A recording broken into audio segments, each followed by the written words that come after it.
Hey guys, welcome to another Texas Bolt Action Battle Report. Trying to get a few more of these out more often now that I've got a table to do it on. We're on the Eastern front today, and I'm here with one of my coworkers and friend Jay Cho. This is actually his first Bolt Action game. He's played a lot of war games, but we're about to show him his first game of Bolt Action. So we're going to be doing a Operation Bagration style game of hold until relieved. We've got an objective here in the middle of the table, the crossroads. We have a Soviet horde that's going to actually be defending. They will probably have sent forward a reconnaissance group to try and get into position and then stay there until the main wave comes. But they will have been spotted by the Germans, who are going to be attacking, trying to knock them out before the main Soviet wave can get there.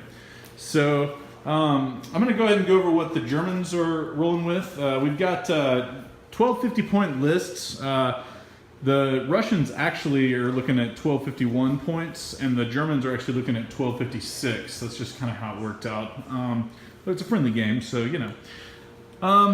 So the Russians are going to be starting out with a first lieutenant, regular. He's going to be backed up, obviously, by the free infantry squad. We've got 2 regular LNG squads. We have 2 squads of veteran tank riders, all loaded down with SMGs, and they're going to be riding into battle on these 2 T-34-85s. We've got a regular guard squad, a regular sniper squad or team, 1 regular mortar. We've got 2 regular ZIS divisional guns. So that's the Soviet force. I'm gonna go over here to Jay's force. So most of the points in this army are gonna go into the squads. I've got a, let's see, so we've got a veteran second lieutenant, we've got a regular sniper, regular medium machine gun, a regular Nebelwerfer. We've got 3 fanatic veteran Waffen-SS squads, 1 inexperienced Volksgrenadier squad with assault rifles, and then they're going to be supported by a regular Panther and a regular Hanomag. So we're going to go ahead and do our deployment, and then we'll let you know what happens. Stay tuned.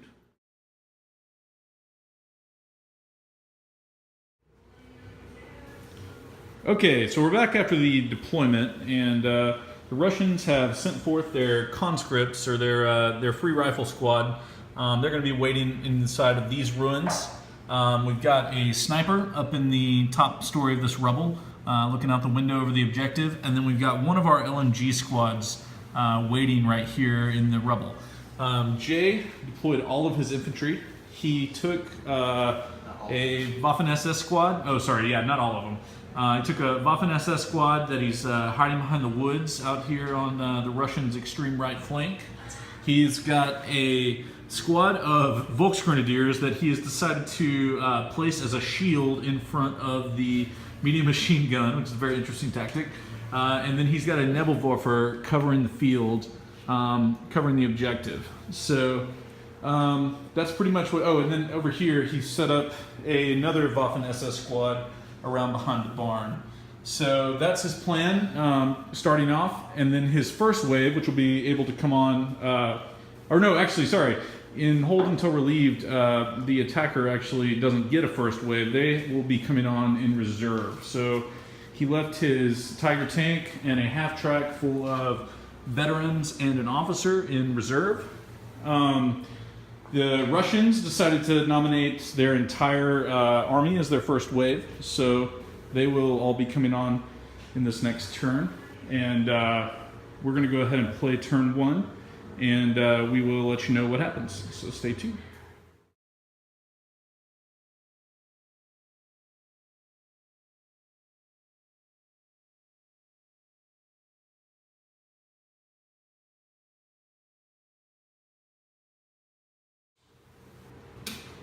Okay, so we are back after turn 1.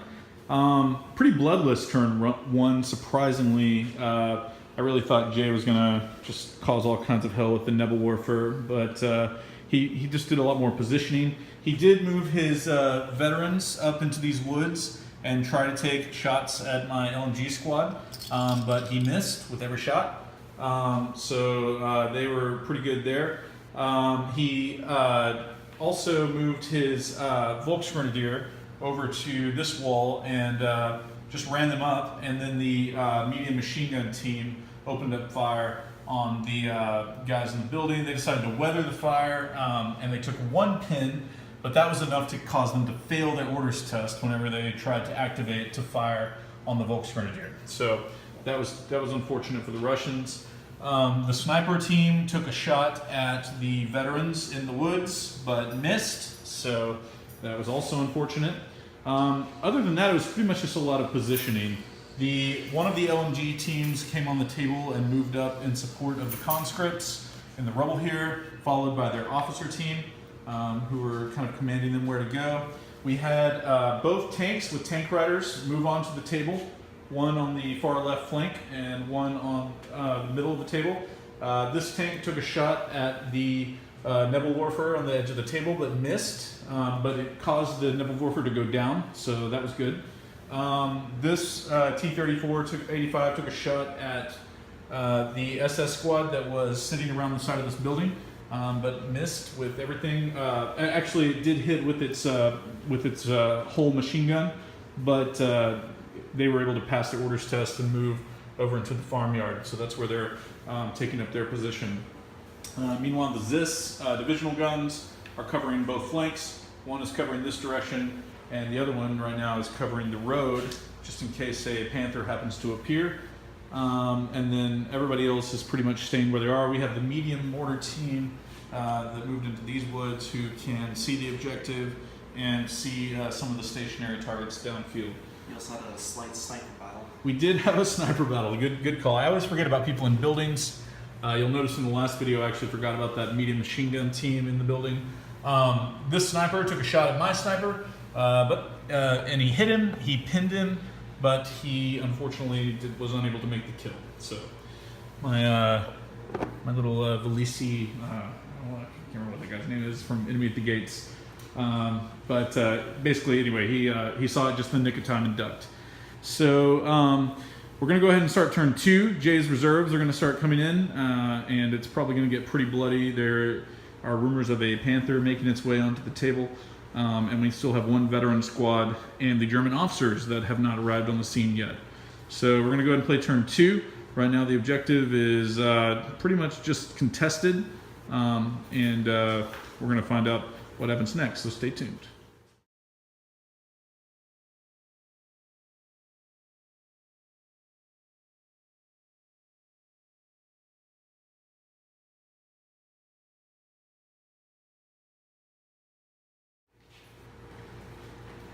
All right, welcome back. The tension is building as we wrap up turn 2.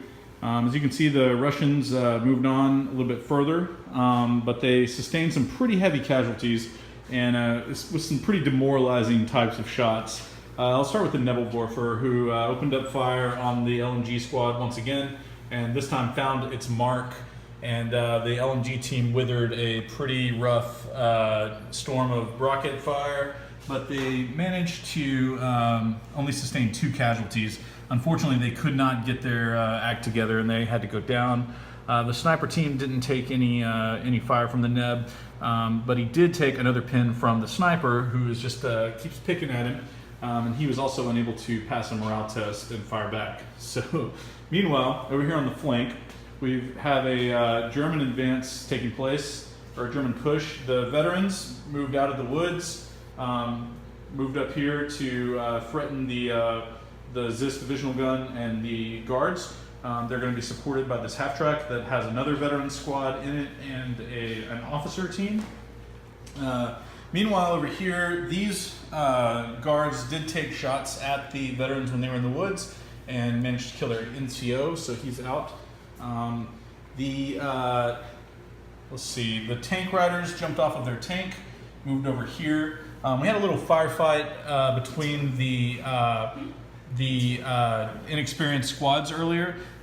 Jay moved his Volksgrenadiers up to the wall, They took fire from the conscripts inside these runs, and they received a casualty and passed and took their green test, and as a result, they are now regular. So we got a bunch of regular men armed with submachine guns over there. The veterans moved up to take fire at the conscripts inside the ruins and managed to kill one of them. And the conscripts passed their green test, so they are now also regular. So we have 2 new regular squads added to the game. The officer team moved up behind to give support. We had the LMG team step out to take shots at the veterans, but did not manage to hit anyone. Meanwhile, these tank riders jumped off of their tank and moved up behind this house. And these tank riders also moved up behind this house. We have the tank fire at the veterans, but managed to only put a pin on them and kill 1 rifleman. Meanwhile, the mortar took a shot at the Nebelwerfer, but it was only able to range in at a 5.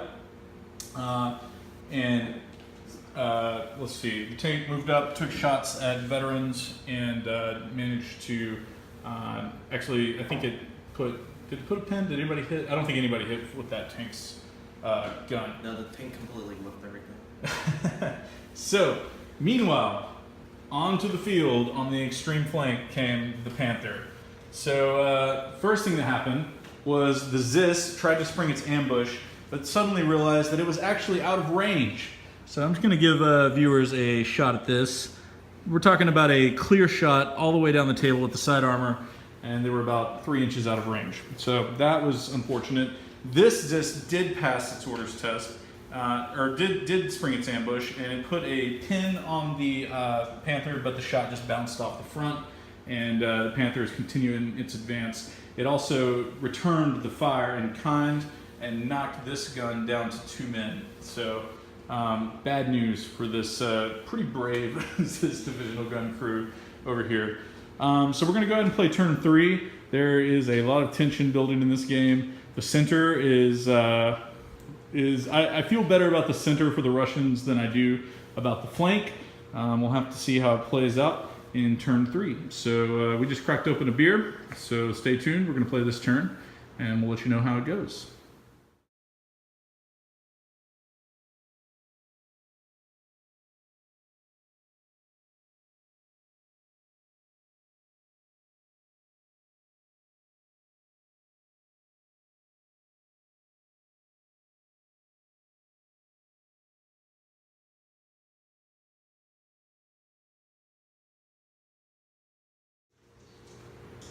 Okay, we're back after a very eventful and bloody turn 3. I'm going to go ahead and start in the middle because that's pretty much where the battle started. The Russians got the first die. They advanced their tank riders around the corner of this wall over here and just basically fired point blank at the Waffen-SS, forcing them down and whittling them down to 3 men. Then the other tank riders who were positioned over here next to this wall came around and did the same thing to the Volksgrenadiers. So, or sorry, it was vice versa. These guys came from this wall. These guys came from this wall. Don't y'all think I'm cheating. But they came around and poured shots into the Volksgrenadiers, who did the same thing, went down, and were whittled down to 3 men. So that was two Russian die in a row, and then the Russians pulled the next die. So the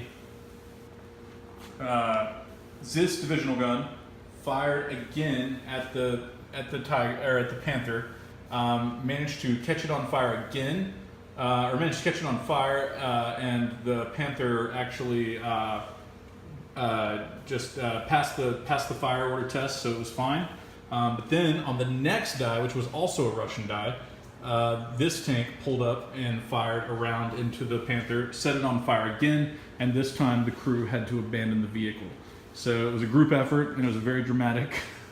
And it was also very lucky for the Russians because they got so many die in a row, and then the next die was a Russian die. So this tank was able to fire at the Nebelwerfer, scored a hit, knocked it out completely, took it down to 1 man, didn't pass the orders test, so it's now gone.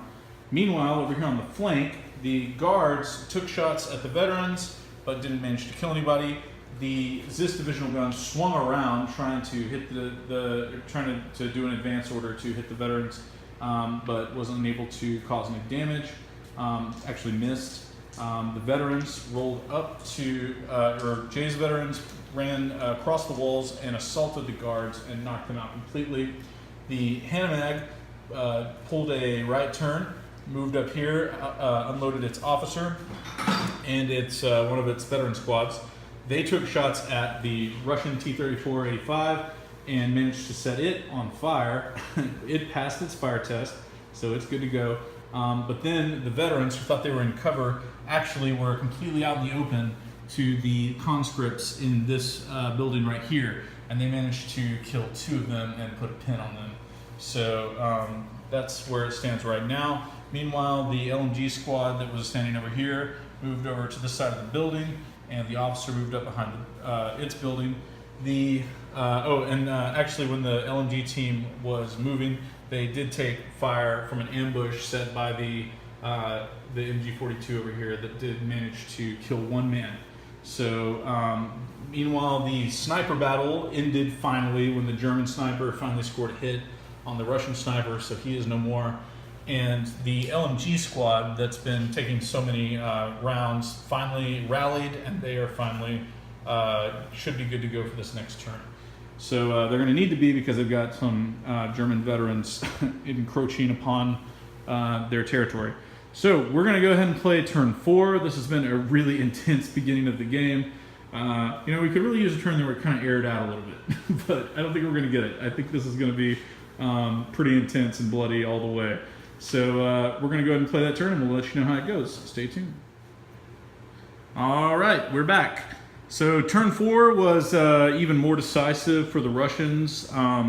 We think that there's probably a good chance that the game will be decided in the 5th turn. The Russians really just throughout this game have just been able to kind of dominate the dice bag. So it's just been one Russian turn after another, and the Germans haven't really got an opportunity to go. But such is bolt action. So we're going to start with what happened in the middle. Both machine gun squads opened up on both the Waffen-SS and the Volksgrenadier, forcing them down and then forcing them to orders test and then forcing them out of the game. We had over here a Waffen-SS squad assault the Zis divisional gun, which fought them down to a man, and that man was standing right there where you see that die, but he was taken out by the Zis divisional gun from the other side of the field that pivoted and fired and took him out. The mortar had tried to take him out earlier, but missed. Meanwhile, the other squad of SS that was behind the woods previously assaulted the LMG team, but they managed to win their assault, and they took out the Waffen-SS squad. Then the officer team moved up, and I believe did they run? I think they just ran to that point. We had the Hanamag do a left or a right turn and move over to take shots at the tank rider squad, and actually killed their squad leader. And then the tank rider squad took more fire from the sniper, who also managed to inflict pins, and the MMG that also hurt them pretty bad. Actually, I think it was the sniper that took out the squad leader. I think that do you remember which one it was? The sniper missed? I think they hit, but they didn't. Sniper killed the squad, but the machine gun missed. That's right. Okay, so the machine gun missed. In response to the sniper firing at the tank rider squad, this tank put a HE round into the building and wiped out the sniper team. So that's that on the sniper. Because the sniper was dead, the officer decided to venture out into the street. So he is now sitting very close to the objective. We also have this squad that opened up fire on the... actually, no, this squad just stayed put. They went down. They didn't really do anything. The LMG squad that was over behind this building decided to reposition themselves over here at the crossroads. So we're seeing a Russian kind of amassing a force by the objective. There isn't a whole lot that the Germans have to take the objective, but it's worth a try. And we're probably going to play this turn out, and I'll bet it's the last turn. Although Jay could surprise all of us, could surprise me. If not, we will probably call it a game after this next turn. So we're going to go and play it out, and stay tuned. All right, so we're back after a pretty bloody and decisive turn 5. There's not really a lot of Germans left on the battlefield. There's still a machine gun over here, but it's not likely that he's going to be able to take that objective. Earlier we had a officer team over here. He was taken out with combined shots, both fired from the LMG team in the house. The conscripts turned regulars that moved out of their ruins, and the tank. So he was killed. That left the half-track closer to an enemy unit than a friendly unit at the end of the turn. So he actually fled the field. He would not have been eligible to take that objective anyway. So that's pretty much the end of the battle. Most of the units went down. Soviet tank moved around the side of the house just in case he was going to be needed. But you know, Jay fought to the last man. Very valiant, very aggressive. What do you think, Jay, about your first bolt action battle? Any thoughts you'd like to share? I should never gamble. Jay says he should never gamble in bolt action. He said he felt his heart sink when his Panther was taken out by several Soviet officers. He probably felt the same way that many a German tank commander probably felt in the actual war. So anyway, this was a really fun battle. The first 3 turns were just so intense, so tense, and there was a lot of artillery fire. I don't think I've really used the template that much in a game since version 2, so that was really fun. There was a lot of HE flying around, and I really just forgot how fun it is to play with the Soviets. So anyway, go ahead and like and subscribe, and in the meantime, while I'm working on more of these videos, feel free to visit us at Texas Bolt Action Facebook group, or you can reach out to me in the Bolt Action or Bolt Action International groups. I'm pretty active there. So thanks for watching, and I hope you have a great day. Take care.